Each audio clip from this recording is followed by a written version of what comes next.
তো একটা হিরো যে 27টা ছবি করেছে এবং 27টা ছবি করে আজকে মানুষের কাছে কি এবং এখনো ডিজিটালি তাকে যেভাবে করে আমরা দেখি।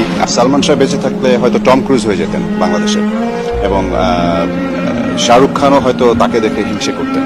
এবং বাংলাদেশে থেকে আজকে আমরা 1993-তে যখন হোটেল তাজে তাদের চারজনকে একসাথে দেখেছি, 93-তে যদি সালমান শাহ শাহরুখ খান একসাথে হতে পারে, সো আপনি একটা জিনিস খেয়াল করে দেখবেন, মাত্র একটা হিরো। আমার কাছে মনে হয় যে সালমান শাহ বেঁচে থাকলে আজকে অন্যরকম কিছু হতেন, আমাদের ইন্ডাস্ট্রি আরো অনেক ভালো হতো।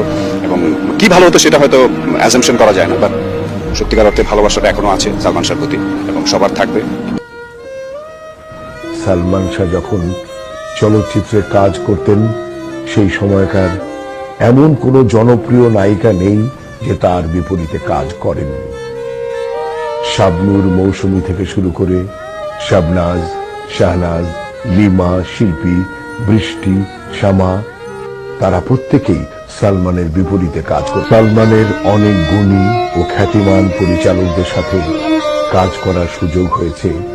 অপরদিকে যাদের ছবি করতে পারেননি, ওনাদের যদি একটি করে ছবি সালমান জীবিত অবস্থায় উপহার দিয়ে যেতে পারত, তাহলে বাংলা চলচ্চিত্রের ইতিহাসে আরো কিছু নান্দনিক ছবি দর্শকরা পেত।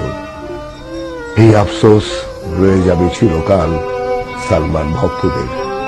এদেশে অন্যতম স্টাইলিস্ট ও ফ্যাশনেবল আইকন হিরো সালমান, আজীবন তিনি বেঁচে থাকবেন তার ভক্ত অনুরাগীদের হৃদয়ে, প্রজন্ম থেকে প্রজন্মে। তিনি নয়নের আড়ালে থেকেও চিরদিন